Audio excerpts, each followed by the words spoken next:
आप सभी विद्यार्थियों का एक बार पुनः स्वागत है Subhash study centre YouTube channel पर। और आज का यह वीडियो क्लास 10th के विद्यार्थियों के लिए काफ़ी ज़्यादा हेल्पफुल होगा, क्योंकि आज के इस वीडियो में मैं लेकर के आ चुका हूं विज्ञान के ऐसे महत्वपूर्ण प्रश्नों को जो आपकी बोर्ड परीक्षा यानी आपका जो पेपर है 4 अप्रैल को, और 4 अप्रैल के लिए ये महत्वपूर्ण है प्रश्न। यहीं से प्रश्न आपके पेपर में देखने को मिलेंगे और मैं चाहता हूं कि आपको विज्ञान के भी महत्वपूर्ण प्रश्नों को बताया जाए, क्योंकि आपके कमेंट आ रहे थे कि सर विज्ञान के भी महत्वपूर्ण प्रश्नों को करवाइए।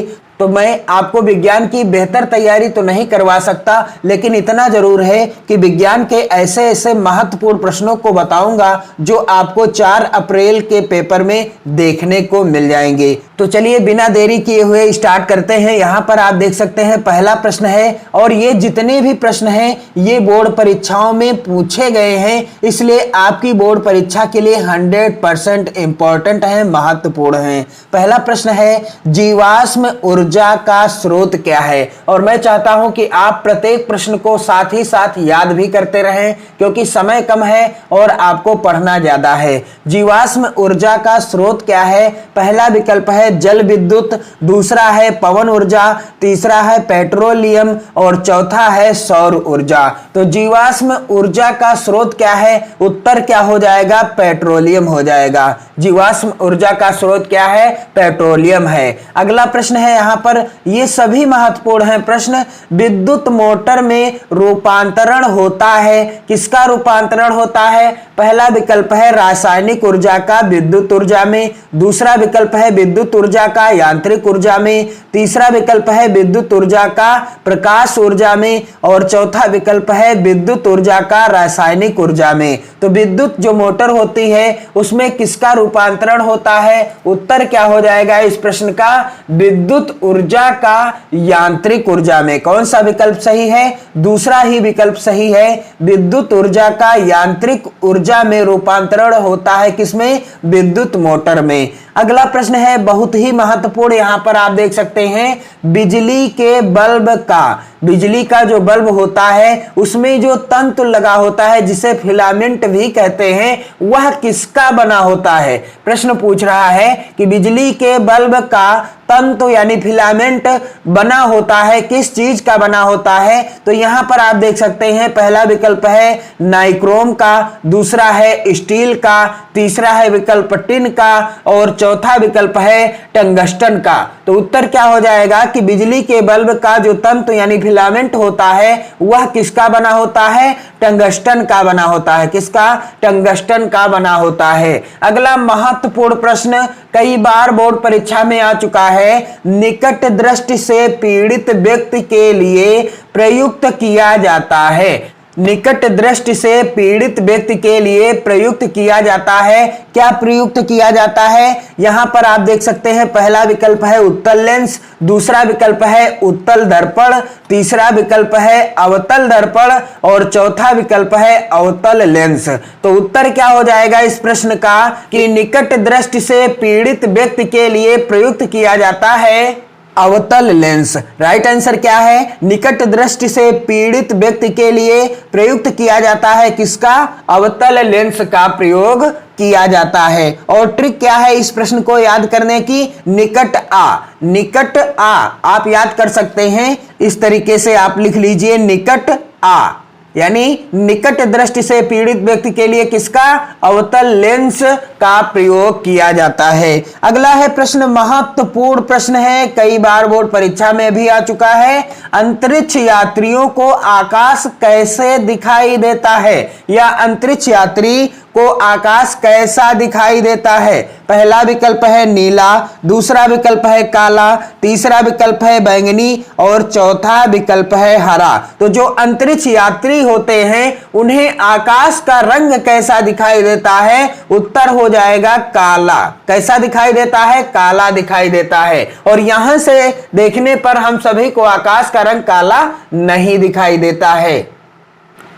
अगला महत्वपूर्ण प्रश्न है, स्वास्थ्य नेत्र के लिए दूरबीन होता है। पहला विकल्प है अनंत पर, दूसरा विकल्प है 1 मीटर पर, तीसरा विकल्प है 50 सेंटीमीटर पर और चौथा विकल्प है 25 सेमी पर या सेंटीमीटर पर। तो मैं इस वीडियो में जितने भी प्रश्न आपको बता रहा हूं ये सभी महत्वपूर्ण हैं, क्योंकि ये कई बार बोर्ड परीक्षाओं में पूछे जा चुके हैं। तो उत्तर क्या हो जाएगा इस प्रश्न का, स्वास्थ्य नेत्र के लिए दूरबीन होता है, कहां पर होता है, अनंत पर होता है। उत्तर क्या हो जाएगा, अनंत पर होता है। अगला महत्वपूर्ण प्रश्न है, स्पष्ट दृष्टि की न्यूनतम दूरी क्या है। तो यहां पर आप देख सकते हैं पहला विकल्प है अनंत, दूसरा विकल्प है 35 सेमी पर, तीसरा विकल्प है 30 सेमी पर और चौथा विकल्प है 25 सेमी पर। तो उत्तर क्या हो जाएगा कि स्पष्ट दृष्टि की न्यूनतम दूरी क्या है। उत्तर हो जाएगा इस प्रश्न का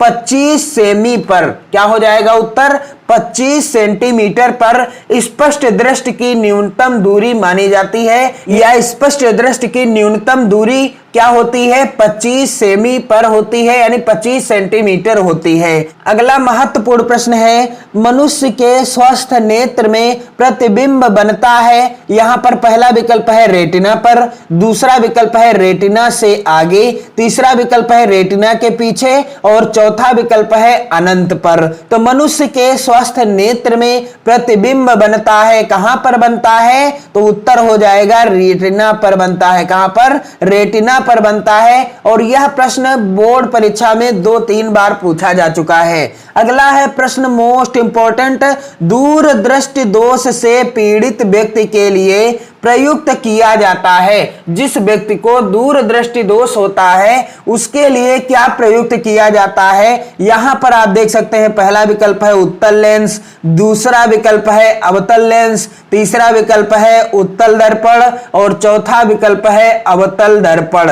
तो यहां पर उत्तर क्या हो जाएगा, दूरदृष्टि दोष से पीड़ित व्यक्ति के लिए प्रयुक्त किया जाता है। उत्तर हो जाएगा इस प्रश्न का उत्तल लेंस। किस लेंस का प्रयोग किया जाता है, उत्तल लेंस का प्रयोग किया जाता है। और निकट दृष्टि दोष के लिए, जिसमें निकट दृष्टि दोष होता है उसके लिए किस लेंस का प्रयोग किया जाता है, अवतल लेंस का प्रयोग किया जाता है। तो दूर उ, इस तरीके से आप याद कर सकते हैं, दूर उ यानी दूर दृष्टि के लिए उत्तल लेंस और निकट आ, निकट दृष्टि दोष के लिए अवतल लेंस। इस ट्रिक के द्वारा आप इन दोनों प्रश्नों को तैयार कर सकते हैं, क्योंकि ये महत्वपूर्ण है प्रश्न। अगला है महत्वपूर्ण प्रश्न, यहां पर आप देख सकते हैं, कांच का अपवर्तनांक अधिकतम होता है। यहां पर आप देख सकते हैं पहला विकल्प है हरे रंग के लिए, दूसरा विकल्प है बैंगनी रंग के लिए, तीसरा विकल्प है लाल रंग के लिए और चौथा विकल्प है पीले रंग के लिए। तो कांच का अपवर्तनांक अधिकतम होता है। राइट आंसर क्या हो जाएगा इस प्रश्न का, बैंगनी रंग के लिए। दूसरा ऑप्शन सही है, कांच का अपवर्तनांक अधिकतम होता है बैंगनी रंग के लिए। अगला है महत्वपूर्ण प्रश्न, अवतल लेंस। अवतल लेंस एक वस्तु का प्रतिबिंब बनता है। अवतल लेंस एक वस्तु का प्रतिबिंब बनता है। यहां पर आप देख सकते हैं पहला विकल्प है सीधा वास्तविक बड़ा, दूसरा विकल्प है सीधा आभासी छोटा, तीसरा विकल्प है उल्टा वास्तविक छोटा और चौथा विकल्प है उल्टा आभासी बड़ा। तो उत्तर क्या हो जाएगा कि अवतल लेंस एक वस्तु का प्रतिबिंब बनता है, यानी अवतल लेंस पर एक वस्तु का प्रतिबिंब कैसा बनता है। उत्तर क्या हो जाएगा, सीधा आभासी छोटा। ऑप्शन कौन सा सही है, दूसरा ऑप्शन सही है, सीधा आभासी छोटा। अगला प्रश्न वेरी वेरी इंपॉर्टेंट है, प्रकाश का वेग निम्न में से किस माध्यम में सबसे अधिक होगा। यहां पर पहला विकल्प है वायु, दूसरा विकल्प है निर्वात, तीसरा विकल्प है जल और चौथा विकल्प है कांच। तो प्रकाश का वेग निम्न में से किस माध्यम में सबसे अधिक होगा। उत्तर क्या हो जाएगा, निर्वात में। किसमें, निर्वात में प्रकाश का वेग सबसे अधिक होगा। और ये जितने भी प्रश्न हैं महत्वपूर्ण हैं आपकी बोर्ड परीक्षा के लिए, इसलिए आप इस वीडियो को ज्यादा से ज्यादा अपने सहपाठियों में, अपने अपने मित्रों में शेयर करते रहिएगा। नेक्स्ट क्वेश्चन यहां पर आप देख सकते हैं, इनमें से कौन सा दर्पण वस्तु से छोटा व आभासी प्रतिबिंब बनाता है? इनमें से कौन सा ऐसा दर्पण है जो वस्तु से छोटा व आभासी प्रतिबिंब बनाता है? पहला विकल्प है समतल, दूसरा विकल्प है अवतल, तीसरा विकल्प है उत्तल और चौथा विकल्प है उपरोक्त तीनों। तो राइट आंसर क्या हो जाएगा इस प्रश्न का? इस प्रश्न का राइट आंसर हो जाएगा उत्तल।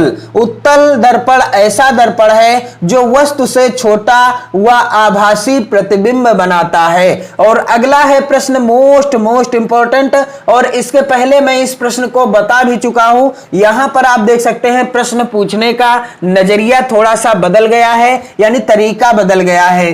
चंद्रमा से देखने पर आकाश दिखाई देता है। यहां पर पहला विकल्प है बैंगनी, दूसरा विकल्प है नीला, तीसरा विकल्प है काला और चौथा विकल्प है सफेद। तो चंद्रमा से देखने पर आकाश दिखाई देता है, कैसा दिखाई देता है?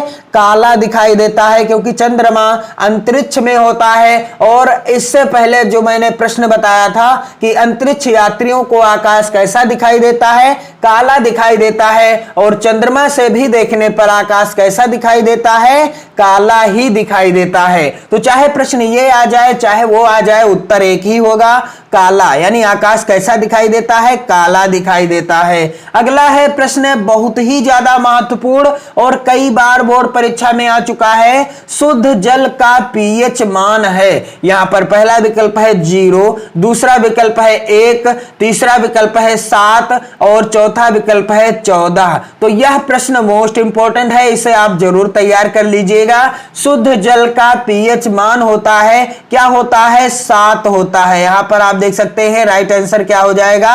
7 हो जाएगा।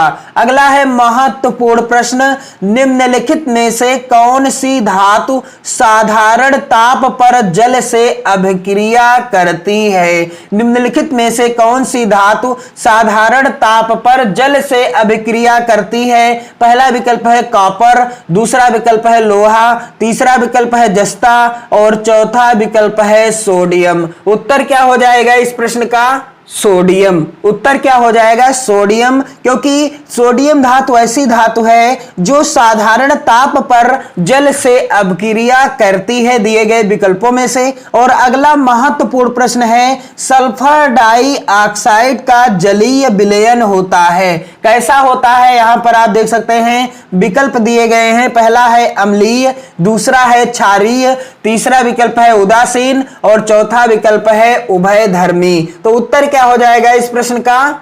सल्फर डाइऑक्साइड का जलीय विलयन होता है, कैसा होता है? अम्लीय होता है। पहला ही विकल्प सही है, अम्लीय होता है। अगला महत्वपूर्ण प्रश्न है, कई बार बोर्ड परीक्षाओं में यह प्रश्न आ चुका है। मनुष्य में वृक्क एक तंत्र का भाग है जो संबंधित है। यहां पर पहला विकल्प देख सकते हैं आप पोषण, दूसरा विकल्प श्वसन, तीसरा विकल्प उत्सर्जन और चौथा विकल्प परिवहन। तो मनुष्य में वृक्क एक तंत्र का भाग है जो संबंधित है, किससे संबंधित है? उत्तर क्या हो जाएगा? उत्सर्जन से। किससे? उत्सर्जन से संबंधित है। और अगला महत्वपूर्ण प्रश्न है, पादप में जाइलम उत्तरदायी है। पादप में जाइलम उत्तरदायी है, यह प्रश्न 3 बार बोर्ड परीक्षा में आ चुका है। पादप में जाइलम उत्तरदायी है। पहला विकल्प है जल का वहन, दूसरा विकल्प है भोजन का वहन,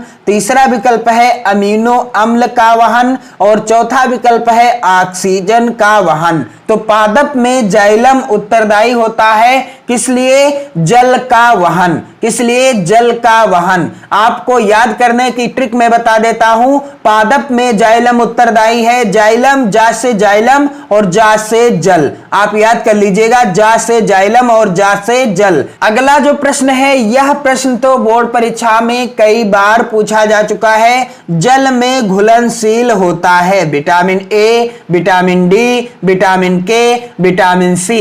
तो जल में घुलनशील कौन सा विटामिन होता है दिए गए विकल्पों में से? उत्तर हो जाएगा विटामिन सी। विटामिन सी ऐसा विटामिन है जो जल में घुलनशील होता है। तो मैंने आपको इस वीडियो के द्वारा 20 महत्वपूर्ण बहुविकल्पीय प्रश्नों को कराया है जो आपकी बोर्ड परीक्षा यानी 4 अप्रैल के लिए मोस्ट इंपॉर्टेंट हैं। यहां से आपकी बोर्ड परीक्षा में प्रश्न जरूर पूछे जाएंगे और यदि आप कमेंट करते हैं तो मैं इसी तरह के महत्वपूर्ण प्रश्नों से रिलेटेड वीडियो और भी उपलब्ध करा दूंगा।